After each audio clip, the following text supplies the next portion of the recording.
પોરબંદરના ઉદ્યોગનગર વિસ્તારનો મુખ્ય માર્ગ બિસ્માર છે, જેના કારણે ઉદ્યોગકારોને અને અવરજવર કરવામાં મુશ્કેલી વેઠવી પડે છે. આટલું જ નહીં, પરંતુ કારખાનામાં કામ કરતા શ્રમિકો અને કર્મચારીઓને પણ પરેશાનીનો સામનો કરવો પડી રહ્યો છે. હાલ ચોમાસામાં તો સ્થિતિ વધુ બગડી છે, તેથી તેનું નવીનીકરણ કરવું જરૂરી બન્યું છે. પોરબંદર જીઆઈડીસીના રોડ ઘણા જ ડેમેજ થયેલ છે અને પેચવર્ક કરવું પણ ખૂબ જ જરૂરી છે. તેમાં પણ આશાપુરા ચોકથી ઓરિયન્ટ જતો મુખ્ય રસ્તો શરૂઆતમાં જ અતિ બિસ્માર હાલતમાં નજરે ચડે છે. આ માર્ગ પર મસમોટા ખાડાઓ પડી ગયા છે, જેમાં વાહનોને પસાર થવું પણ મુશ્કેલ બન્યું છે. અવારનવાર નાના મોટા અકસ્માત થાય છે, વાહનોમાં પણ નુકસાન થાય છે.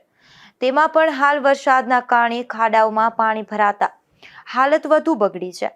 આ માર્ગ પર નિયમિત રીતે ઉદ્યોગકારો, શ્રમિકો ઉપરાંત રહેણાંક વિસ્તાર હોવાથી સોસાયટીઓના રહેવાસીઓ પણ પસાર થાય છે, પરંતુ હાલ અહીં પસાર થવું પણ મુશ્કેલ બન્યું છે. ત્યારે તેનું વહેલી તકે નવીનીકરણ કરવામાં આવે તેવી માંગ ઉઠી છે. નિપુલ પોપટ, ગુજરાત ન્યૂઝ, પોરબંદર.